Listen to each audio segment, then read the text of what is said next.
Brain Talks Podcast, neurociência ao alcance de todos. Eu estou aqui com a Renata, grande amiga, palestrante do Brain Talks, uma pessoa que tem a minha admiração e vai ter a sua, se você ainda não conhece, não tenho dúvidas. Caraca, que orgulho!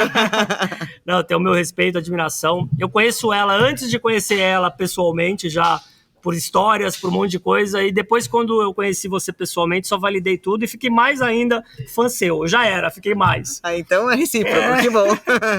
A Rê, ela representa um papel muito importante que a gente tem em todos os aspectos. Eu sempre falo que você tem uma representatividade muito sistêmica, porque não é só como mulher, como executiva, como atleta. Eu acho que por isso que eu gosto tanto de você, porque, caramba, eu falo assim, todo mundo tem que ser a Rê. No sentido de performance, de vida, de um monte de coisa. E eu não vou apresentar ela na totalidade, eu vou pedir para você se apresentar da forma que você quiser. Tá bom. E dentro disso, a gente vai caminhar para o tema da palestra que você deu no Brain Talks, que é falado até hoje. A gente também teve junto no TEDx, né, recentemente. Que legal. Fala quem é você para a galera. Olha, Fábio, vou dizer que apresentar a Renata é sempre é uma tarefa. Uma tarefa, né? Porque é uma mulher multifacetada, faço muitas coisas, né? Mas assim, acho que dentro dessa minha inquietude, dessa minha vontade de contribuir aí para um mundo melhor, enfim. Então eu tenho vários papéis. Acho que um dos principais papéis que a gente exerce na vida é a nossa carreira, né? Então eu sou vice-presidente executiva da Apsen Farmacêutica, que é uma empresa familiar, eu faço parte da terceira geração. E aí acho que está uma grande parte do meu propósito de vida, do meu tempo, da minha dedicação, do meu amor, está muito ligada a essa questão da carreira, né? E, enfim, de tudo que a gente faz aí pelas mais de 2.000 famílias que dependem da Apsen.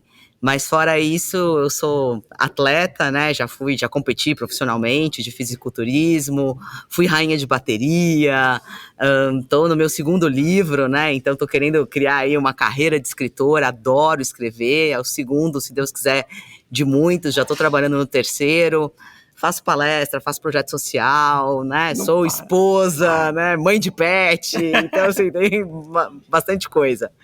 E é muito legal isso. A tua trajetória, né, quando a gente fala de carreira, que é um pilar importante, né, ela teve um cenário que talvez não fosse favorável para conseguir você fazer tudo o que você fez. Por quê? Porque você era filha do presidente, né, do dono. Você teve todo um monte de barreiras que eu acho que você teve muita habilidade para conseguir no time certo. Teve, talvez, você fala disso também, né? Mentoria certa. Você teve tudo, foi tudo ajustado para você ir conseguindo navegar. Porque muita gente não consegue, né? Claro, cada um é cada um, mas assim, muita gente também tende a ver isso como um grande problema e de repente estagna. Por uma falta de, talvez, da própria pessoa ter a habilidade de navegar nesse mar agitado, né? Eu acho que tem uma parcela muito dessa minha inquietude, que é uma característica da minha personalidade, do meu jeito de ser, de procurar, como você falou, eu sempre tive pessoas que me ajudaram muito na minha carreira, mas também sempre foram pessoas que eu fui atrás, né, desse estímulo, né, dessa busca, seja de mentorias, de processos de coaching, de autoconhecimento, cursos formais, enfim, né, que eu fiz a graduação, a pós-graduação, o MBA, né, todo o pacotezinho. Não parar de estudar, né? Eternamente, né, adoro estudar, mas acho que teve muito essa questão dessa busca constante de realmente quebrar o padrão da terceira geração, né, porque eu vim com o estigma da filha do presidente, da terceira geração no negócio, que dizem aí que é a terceira geração que quebra, né? Você foi, o então eu falei, não, jamais, vamos mudar essa história. Muito legal. Rê, na sua palestra no Brain Talks, você falou sobre o tema Sucesso é o resultado de times apaixonados, que é o teu livro. E além do livro, que eu recomendo que todo mundo conheça, você está vendo aí o livro, então conheça o livro, conheça a história. Eu acho que é um livro que é aplicado para vários públicos, pela história que você conta, pelos capítulos e por como ele foi construído. Eu acho que ele foi bem inteligente. E vocês vão saber aí, vou deixar curiosidade para vocês. Mas dentro desse tema, eu queria que você falasse um pouquinho, por que foi esse tema escolhido? Qual foi tem 2 pontos que depois eu vou falar aqui com relação ao livro, mas eu queria que você falasse. Fala o que é sucesso, é o resultado de times apaixonados, tá bom. E um pouquinho da tua palestra no Brain Talks. Legal. Olha, esse livro tem um carinho absurdo, assim, é o meu segundo filho, né, nesse mundo literário aí, mas eu tenho um carinho imenso porque foi muito prazeroso escrever esse livro, assim, foi um negócio tão, até meio maluco, assim, porque ele conta a história de transformação da Apsen e qual foi a metodologia que a gente aplicou nos últimos anos para fazer a Apsen, que já era uma empresa apaixonada e apaixonante. E eu sou a prova disso, de ver, não né? é do mercado, né, de acompanhar, se tornar uma empresa de alta performance. Então a gente fez um caminho, né, a gente trilhou um caminho aí de 5 anos, que eu acho que trouxe uma robustez nessa questão da performance, nessa questão dos times de altíssimo desempenho, e foi muito legal. E eu digo que foi gostoso de escrever porque foi tão natural.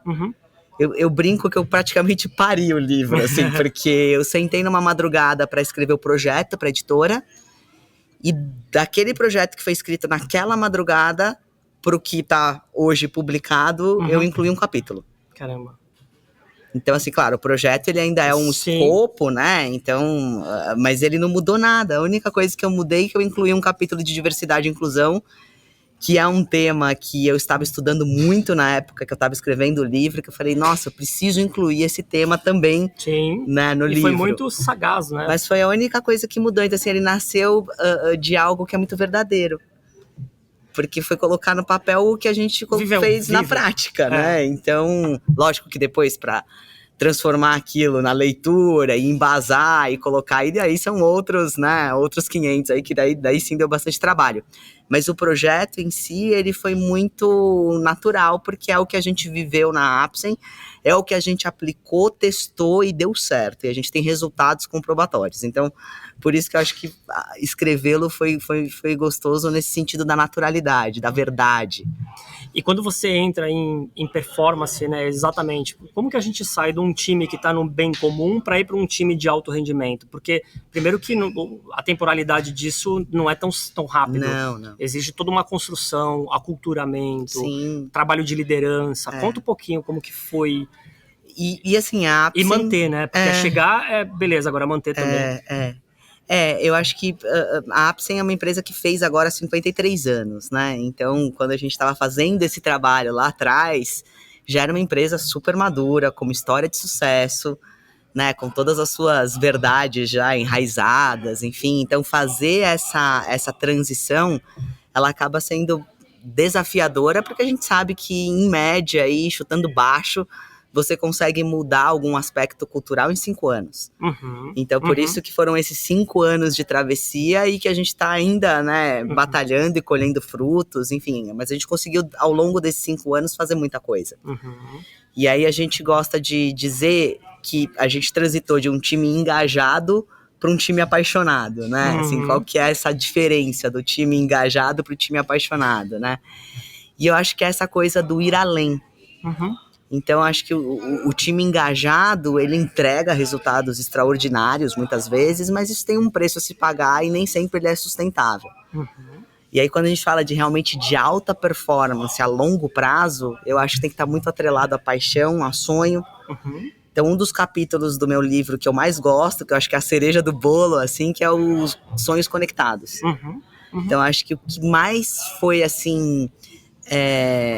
que realmente virou a chave da Apsen foi quando a gente entendeu como conectar o sonho individual de cada colaborador ao grande sonho da Apsen. E aí é louco porque realmente é indivíduo. Porque para cada um sonho, se eu for conectar o teu sonho num sonho maior, é a realidade do Flávio, com todo o teu background, com as coisas que você viveu, com as coisas que você deseja, né? Para Renata é diferente. Então, é você conseguir em cada indivíduo enxergar o que realmente faz o coração pulsar mais forte. Às vezes é a atividade em si, às vezes é o propósito da empresa, às vezes é a contribuição social que a gente tem em relação a um país melhor, às vezes é um projeto social que você está tocando na paralela na empresa e a pessoa está envolvida até indiretamente. Então, para cada um é um elo desse que você vai conectando e aquilo vai se tornando uma grande constelação. E para isso, sem sombra de dúvida, tem que ouvir, né? Tem que estar disposto a ouvir a pessoa, porque é o que você falou, a gente tem uma cultura de tratar o outro como a gente gostaria de ser tratado, e eu acho que a Apsen percebeu isso, que é tratar o outro como ele gostaria de ser tratado. Exato. Tirando o respeito à educação, obviamente, que isso é básico, mas Sim. eu acho que a capacidade de ouvir para depois conectar ao bem maior, que é o sonho da Apsen, a projeção, porque o que eu gosto muito é de que eu vejo você com um olhar muito visionário para o futuro. Sim. E eu sempre falo que quando a pessoa é visionária e tem um olhar para o futuro, ela muda o presente dela. Sim. Para mudar o presente, você tem que projetar o futuro. Senão você não vai mudar o presente. A gente, às vezes, pouco investe em pensar em futuro. Sim. Né? Eu gosto bastante de pensar no futuro. E me fala uma coisa, você tocou num outro ponto, Rê. Paixão. Né? Paixão, né? Segundo quando a gente estuda isso em cérebro, quimicamente falando, a gente sabe que ela tem um processo químico que ela tende a cair e depende de você para reorganizar esse processo químico. É muito complexo, quimicamente falando, né? Fala como que você consegue, né? Qual que é o segredo para manter a paixão? Manter a chama acesa da paixão. Exato. Isso serve também para os casais, para as empresas, para a relação com o seu chefe, para todo mundo, né? Com certeza, com certeza. Eu acho que é um conjunto de coisas, né, que a gente faz para conseguir manter essa chama da paixão acesa. Mas a gente refletiu muito, e foi muito legal assim, a história do livro, do próprio título do livro, porque... O lançamento foi bárbaro. O lançamento foi diferente, até hoje, né? Quando chega aquela caixa que chegou em casa, que foi linda, mas assim, o contexto do visual, do azul, sim, tudo, acho que foi muito, muito feliz da parte da Apsen. Muito. A gente tem essa inquietude e essa ousadia de querer fazer tudo diferente. Então acho que isso eu herdei do meu pai e tá tão assim nas minhas entranhas que tudo que eu vou fazer precisa ter essa coisa do questionar. Mas tem alguém fazendo?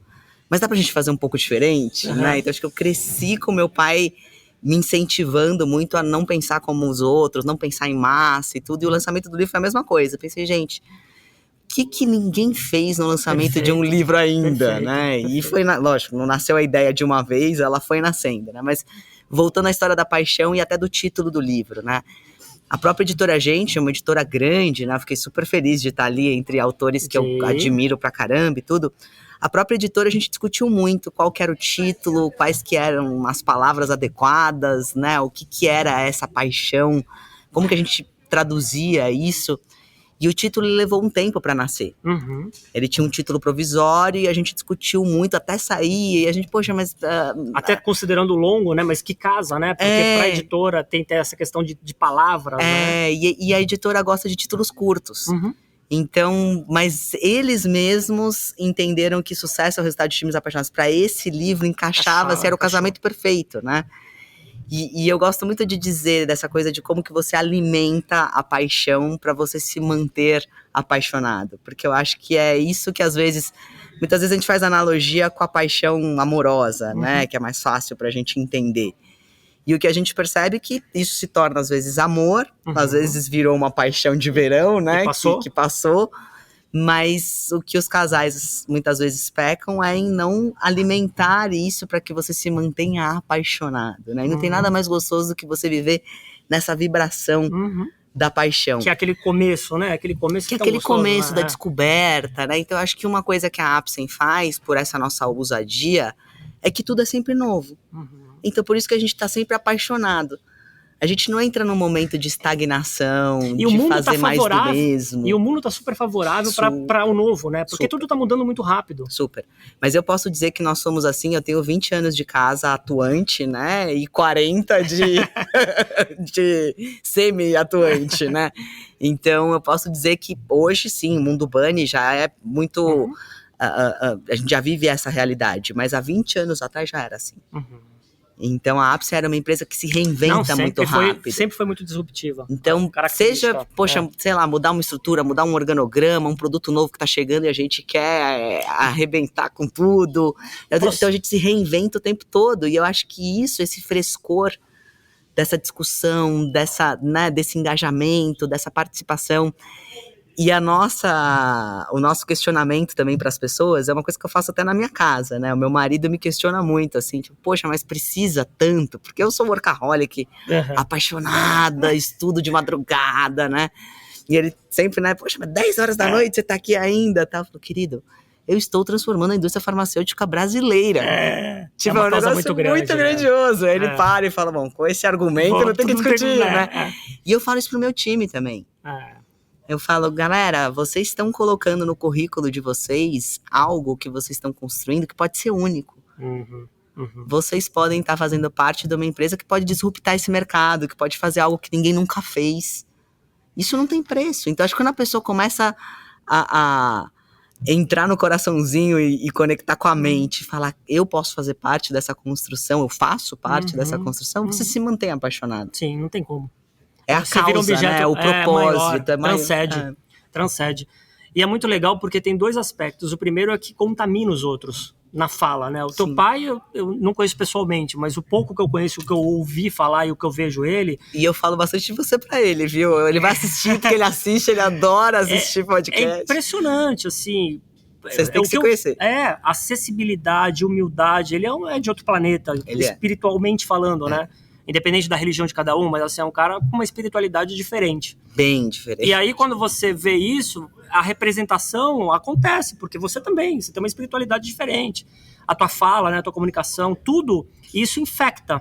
Eu sempre falo que a gente tem que encontrar pessoas que infectam a gente, mas não de vírus ou de outra coisa, infectam de coisas boas, né? De amor, de paixão. Isso me leva a uma fala tua, Rê, que você falou inclusive no TEDx, que quem não assistiu, eu recomendo que vocês assistam. O TEDx é só... Eu vou colocar aí, mas é só digitar TEDx Renata Spaliti que vai sair o teu TEDx, né? Ou então nas mídias sociais. E que você falou, e me agrada muito, porque há muito tempo eu estudo performance. E você trouxe uma provocação interessantíssima, que é com relação à obsessão. Queria que você falasse um pouquinho sobre isso. Sim. A relação obsessão e talento, né? Eu comecei a falar sobre obsessão e vários colegas meus, até alguns mentores, né? Eles ficaram até preocupados. Eles falaram, poxa, mas é uma palavra muito forte, eu não sei se é bem isso. E eu bati o pé, eu falei, não, é exatamente isso, é obsessão. E aí, deixa eu contextualizar um pouquinho para quem ainda não assistiu, mas se puder depois assiste lá, que tem um pouquinho mais sobre o assunto, né? O que eu acredito, né? Eu acredito que cada ser humano nasce com um propósito, um talento, com algo que deve executar para transformar esse mundo em algo melhor, né? A tua contribuição, do tamanho que ela for, ela é necessária e ela é importante, né? E eu acredito também que o talento é lapidado e treinável. E agora eu acredito que você precisa agregar algumas coisas para que o seu talento ou o seu propósito, ou seja lá o que você se determinou a fazer, de fato se concretize. E uma delas é a obsessão. E eu acredito realmente nessa palavra, com a força que ela tem pro lado positivo, porque eu acho que todas as palavras a gente tem que estudar a etimologia, tem que entender a polaridade, até onde que ela vai. Exatamente, do que você especificamente está falando. E quando eu falo de obsessão, eu falo dessa coisa de não ter plano B, de você querer executar algo e colocar aquilo como um objetivo inegociável. E aí entra essa obsessão por fazer acontecer. E eu, assim, sempre observei muito as pessoas que eu admiro. E elas, em sua totalidade, eram obcecadas. As pessoas que transformaram o mundo, elas eram obcecadas por uma ideia, elas eram obcecadas por uma vontade, por um propósito, apaixonadas. É um psique, né? É um psique que você não consegue. Você falou do meu pai, e meu pai é um cara obcecado. Obcecado. Então acho que eu aprendi com ele essa coisa de... Lógico. Totalmente influenciável, a gente é totalmente influenciável pelo meio, e às vezes uma palestra, uma pessoa, ou um podcast, ou uma frase, tem a capacidade, porque tudo é time. Sim. Eu também acredito que cada um tem o seu time, né? Eu estava numa aula saindo em Babson College em 2012, e foi um professor americano lá, que teve, inclusive, ele deu aula pro Steve Jobs, que ele falou uma frase, depois da aula, ele falou uma frase que me machucou muito, no sentido, o desconforto bom. Sim. Eu fui almoçar com ele, assim, porque lá era o tempo todo, o dia inteiro, eu fui almoçar com ele, e na conversa no almoço com ele, ele falou uma outra coisa que eu saí dali e eu virei obcecado. Literalmente obcecado, que é a questão da leitura, né? A capacidade que tem de quem coloca o hábito de leitura na sua vida. Sim. Que a gente pode interpretar como estudo, como outras coisas, né? Sim. Ainda não tenho o meu livro, tá escrito, tô no processo de, né? Mas a leitura e a escrita ele tem um processo muito grandioso do ponto de vista neurológico, e depois eu fui entender o que significa isso do ponto de vista neurológico. E é muito forte, e a gente, infelizmente, tem um índice baixo. Baixíssimo, baixíssimo. É triste. Rê, com relação a, se você puder pensar, quais foram os grandes momentos na tua vida, talvez 2 ou 3, que foram um ponto de virada, assim? Por exemplo, uma coisa que é muito difícil, né, para a maioria das pessoas é a atividade física. As pessoas mudarem, de fato, seguirem a atividade física. Você não só fez atividade física, como você ganhou um campeonato. Alguns. Você não sabe brincar, você não sabe brincar com a galera. Você fala assim, eu não vou brincar. Então, e aí é um conjunto de coisas, porque é alimentação, é treino, é cabeça, é tudo. Essa é uma, né? Mas de onde surgiu isso? De falar, não, eu vou... Qual foi o ponto da virada? Né? Ou essas dores... Para o esporte, especificamente, eu tive um ponto de virada de fato. Na verdade, assim, eu sempre pratiquei esporte e na minha infância foi muito mais a dança. Desde os 5 anos de idade, quando eu comecei no balé clássico, me formei em balé clássico e fiz uma série de outras danças aí, curiosidades, né? Fiz dança espanhola, sapateado, jazz, o que você imaginar. Eu entrei na musculação na faculdade por falta de opção absoluta. Eu estava trabalhando e fazendo faculdade integral. E aí o que tinha era uma academia dentro da minha faculdade e era o que dava para fazer de noite. E depois do curso, né, 10, 11 da noite, fechava meia-noite a academia, e eu comecei a fazer porque era o que dava. E ali, naquele local, rapidamente eu me apaixonei pela musculação. Fazem 20 anos que eu pratico. E aí você fala da paixão, eu sou apaixonada por treinar, e meu marido sempre fala pra mim, cara, como você consegue ser apaixonada por fazer uma coisa que você faz a mesma coisa há 20 anos? Porque ele briga, esse é meu bíceps, você faz lá o rosca a vida inteira. Eu falo, não, mas é porque eu aprendi a entender o movimento de cada pedacinho do meu corpo, de ter uma consciência corporal, enfim. E eu realmente curto treinar, né? Mas a minha virada de chave foi quando eu fui pro Rio de Janeiro, muitos anos atrás, passar uma virada de ano. E Rio de Janeiro, você sabe, né? O pessoal super se cuida e tal. Sim, tem a questão. Sempre tive problema com peso. Fui sempre uma sanfona. Então eu ficava um pouquinho mais gordinha, né? Praticava esporte, não sei o quê. Sabia mais ou menos me alimentar. Voltava para um corpo legal. Daqui a pouco... dava e aí uma hora não aguentou mais. Dava uma brechinha e tal, não sei o que. Então eu vivia aqueles altos e baixos. E a saída para o Rio de Janeiro foi uma das que eu não tava... No melhor momento físico, digamos assim, e ali eu falei, caraca, não queria estar assim. Né? Não tirei a canga pra ir na praia. E aí eu falei, não, eu vou... Chega, não quero mais ter altos e baixos, eu quero manter um padrão. E ali foi a virada de chave. Nunca mais eu deixei de... Aí depois, anos depois, eu fui competir, enfim, né? Uma coisa trouxe a outra. Mas o que eu aprendi do esporte... da alimentação, do sono, né? Porque aí depois, quando você vai competir, é o pacote, né? Aliás, a alimentação é tão fundamental quanto... Aliás, é mais fundamental que o treino. Muito mais. A gente fala que não tem... Ninguém sabe, né? Qual que é o percentual, mas a gente brinca entre nós, atletas, que tá entre uns 85% a alimentação. A gente fala que, assim, o treino... Muita gente pergunta pra mim, na época que eu competia, perguntava quantas horas você treina? Porque vê o corpo, né? Escultural, acho que treina... Não, treino 1 hora, 1h30.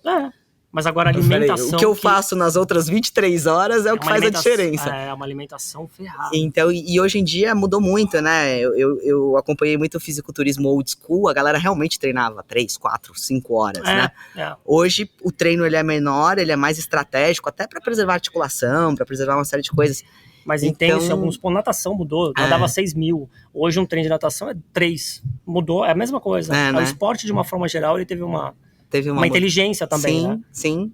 A gente tem muito mais dado, tem muito mais informação, né? E eu comecei a perceber o quanto isso me ajudou no resto da minha vida.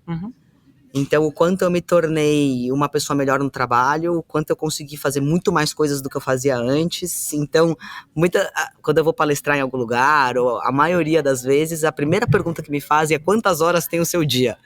Comigo também. Acho que a gente tá igual. Todo mundo fala, como assim, Flávio? Eu falo... Então, na verdade, é como eu administro, né, essas 24 horas. Então, tem muito, óbvio, de saber prioridade, dizer muito não, mas tem muito dessa coisa de manter a energia lá em cima, de ter capacidade de realizar várias coisas. Você concorda? Eu tenho uma fala, eu queria saber se você concorda. Falei, inclusive, hoje.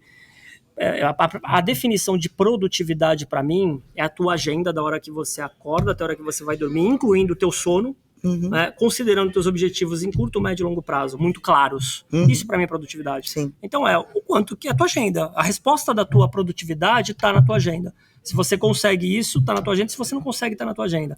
O fato é que as pessoas não têm a agenda muito bem desenhada. Aí envolve vários outros sinal. Sim. Então eu acho que quem tem uma agenda, quem tem uma produtividade... Acho que você falou 2 pontos fundamentais. A agenda, que eu vejo que realmente as pessoas têm dificuldade, e uma coisa que você falou no começo, repetiu agora, as pessoas não pensam no futuro. A gente trabalha nas empresas que fazem os seus planejamentos estratégicos, fazem os seus orçamentos, Não pensa no projeto. Mas as pessoas não têm. Eu tenho projetado e sempre refaço, porque a gente muda, vai, né? Lógico. Então, de repente, o que eu projetei para 5 anos, daqui a pouco eu falo, não, peraí, não é bem isso. Mas pelo menos eu tenho esse hábito há anos já, de saber onde eu quero estar em 5, em 10 anos, porque eu preciso começar a fazer coisas que me levem para lá. Perfeito, né? Perfeito. Senão, como que eu vou chegar? Perfeito, lindo. E tomara que todo mundo que está ouvindo mude esse hábito agora, né? Pare. E eu tenho uma outra coisa que eu acho muito legal, que você deve fazer essa reflexão também, cada um no seu ritual. O meu é, por ano, um final de semana, eu vou cuidar de mim. Eu vou olhar o meu planejamento estratégico. Né? Então eu paro e vejo, faço Canvas, um monte de coisa, e falo, tá, deixa eu corrigir aqui. Muito legal. Pra gente caminhar pra parte, porque dava pra fazer horas aqui, mas a gente, por uma questão de mundo, a gente faz um podcast um pouco mais curto, não aqueles longos, né? Aí vai pro Flow, vai para outros podcasts que são 3 horas. Nada contra, pelo amor de Deus, mas cada um. Qual que seria a mensagem, assim, principal que você daria para as pessoas? Então, falar assim, olha, cuide do quê, né? Se pudesse falar um recado, assim, para realmente fazer com que as pessoas... A gente falou tanta coisa legal, você falou tanta coisa legal. Sim. Mas se tu tivesse um guideline, assim, né? Um to-do, o que você falaria para as pessoas? Hoje, né? Considerando 2022, o futuro que tá vindo, que a gente sabe... Sim. Eu acho que uma coisa que eu repito sempre, que é o que eu acredito mesmo, assim, acho que é cuidar do autoconhecimento. A gente falou sobre essa história do planejamento estratégico, a gente falou um pouquinho do esporte, de uma série de coisas, assim. Eu coloquei na agenda da minha vida o autoconhecimento em 2009. Então agora, em 2022, já fazem alguns anos e eu ainda sou um bebezinho, tentando conhecer um pedacinho ali da Renata, né? Mas eu acho que essa foi uma das viradas de chaves pessoais minhas mais importantes. Então, a partir do momento que eu olhei para o autoconhecimento, eu consegui, de fato, entender o que eu queria, para onde eu queria ir, o que eu não queria, e consegui começar a executar, começar a ter planos, começar a ter objetivos mais claros, e aí eu acho que isso realmente é game changing, assim. Até porque eu imagino que com o autoconhecimento você consegue diminuir ou quase zerar. É muito difícil zerar por uma questão emocional, mas a gente tende a se auto-sabotar em vários momentos. Sim. Então, um exemplo de auto-sabotagem que você cortou ela foi no Rio, né? Quando você falou, chega. Para de se auto-sabotar. Né? Então, acho que o autoconhecimento é um motor que impulsiona muito essa questão de você olhar para dentro e se tirar a auto-sabotagem, né? Exato. Ou negociar com ela. Sim. E a partir do momento, eu acho assim, tem um preço, né? A consciência tem um preço. Então, a partir do momento que você tem consciência, você talvez não deixe em absoluto de se sabotar, mas você perceba. E aí, a partir do momento que você percebe, você tem o seu livre-arbítrio de escolher. E aí você fala, cara, não quero estar ocupando esse espaço. Então, peraí, deixa eu voltar, pare as máquinas. Eu sou uma pessoa que faço muito isso, assim, eu me reenergizo muito sozinha. Eu sou uma pessoa muito sociável, eu gosto de estar com pessoas, amo. Mas para eu me reorganizar, quando eu vejo que eu saí um pouquinho, é pra concha. Volta pra concha, reorganiza tudo, sai pra vida de volta. Então tem um pouco disso. Então eu acho que o autoconhecimento, e eu vejo que agora, você falou 2022, a gente tá, graças a Deus, tentando caminhar pra sair dessa pandemia, né? Que cada vez vem uma onda nova, enfim. A gente está vendo guerra no mundo, uma série de situações, ano eleitoral, um monte de coisa. As pessoas estão emocionalmente doentes. Então, o autoconhecimento, geral, mais do que nunca, ele é fundamental para que as pessoas possam voltar para o prumo, para que as pessoas possam realmente se organizar a cabecinha no mundo que está repleto de informação, que está repleto de estímulo, né? Que tá super ultra acelerado. Então, para quem já é acelerado como nós, né? Mais ainda, a gente precisa manter a boa aceleração, que é essa que nos faz performar acima da média, que nos faz realizar uma série de coisas, mas sem entrar numa paranoia, numa loucura da velocidade pela velocidade. Não faz sentido. Mas para isso você precisa ter esse parâmetro. Para ter parâmetro você tem que ter autoconhecimento. Se você não percebe, você começa a patinar e aí entra, sei lá, por uma dessas tantas situações psicológicas que a gente está vendo aí, inclusive novos diagnósticos, né, burnout, coisas novas que estão surgindo. E cada vez em pessoas mais novas, né?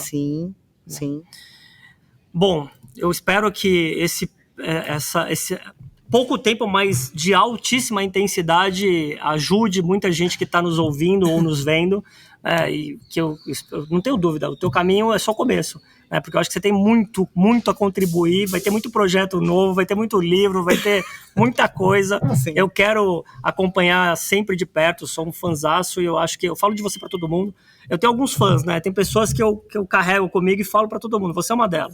Eu também sou muito sua fã, de verdade. Eu acho que o mundo carece de pessoas como você. Obrigado. Que são diferenciadas, que são gentis, que tem uma troca saudável. A gente tem uma troca saudável, né? E genuína, né? Eu acho que... De vibrar pelo outro, né? Hoje em dia a intensidade é genuína, a intenção é genuína. Eu acho que isso é o que faz a diferença. Obrigado. Eu que agradeço. Obrigada. Brain Talks Podcast, Renato Spaliti. Como que te acham? Bom, Instagram, @Renato Spaliti. Spaliti no Instagram. A gente vai colocar aí também na legenda para você que ainda não acompanhar. E não tenho dúvida que você vai usufruir muito conhecimento e vai, de alguma forma, te transformar como me transforma o tempo todo. Que bom. Obrigado. Obrigada. Valeu.